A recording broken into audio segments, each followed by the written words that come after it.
Are you in danger of losing the Democratic Party and turning the U.S.-Saudi relationship into really a Republican-Saudi relationship? No. Our relationship has been bipartisan since the time King Abdulaziz met with Roosevelt in Valentine's Day 1945 at the Great Bitter Lake of Egypt. It's survived the coming and going of breaking of many storms. Every decade it gets stronger and broader and deeper because our interests are so aligned. With all due respect to Vice President Biden, is the answer of stopping Saudi Arabia's involvement in Yemen, sending 20,000 American troops to protect the borders of Saudi Arabia and 25% of the world's oil, and the American taxpayer gets to pay for it? Is it in America's interest to have American forces fighting against Iranian-backed militias in Yemen? We're doing it. We should be supported, not criticized. And so people have been telling us for years, if not decades, you are wealthy, you are powerful, you should take over leadership in the Middle East, and you should deal with problems rather than, quote unquote, hold America's coattails while America goes to war. Now that we're leading, people are saying, what are you doing? What are you doing? So if you want us to lead, support us. And if you want to lead, by all means, go ahead, we'll support you.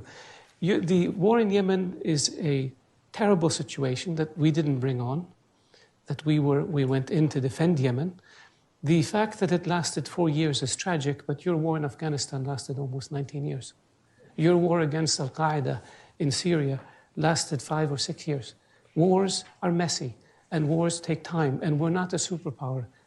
We're a developing country, leading a coalition of developing countries. You're a superpower, leading a global coalition of more than 60 countries, and you had a hard time with it. So let's be equal, or let's be balanced in leveling our criticism with regards to things like this. That's one. With regards to the comment by Elizabeth Warren that our interests are not aligned, absolutely not. We are aligned in terms of containing Iran. We are aligned in terms of stabilizing Iraq.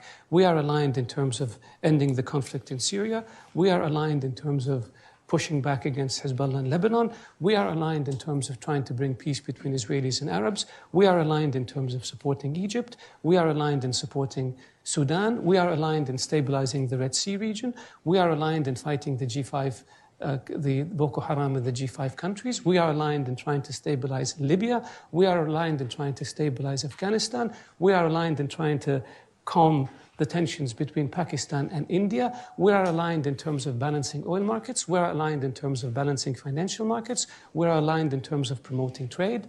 This is a hugely important relationship that the United States has with very, very few countries. And so for people to use us in terms of campaigns is one thing. I mean, I've been in the US since I was 16. I've seen every presidential election since Ronald Reagan was elected. And it seems to me that what happens in the campaign doesn't necessarily reflect what happens once people are in office. And in campaigns, Prince Bandar used to call it the silly season. So people say lots of things, and you just have to deal with it. But when they come into office and they see the reality of the relationship and the importance of the relationship, then the attitude becomes much more measured.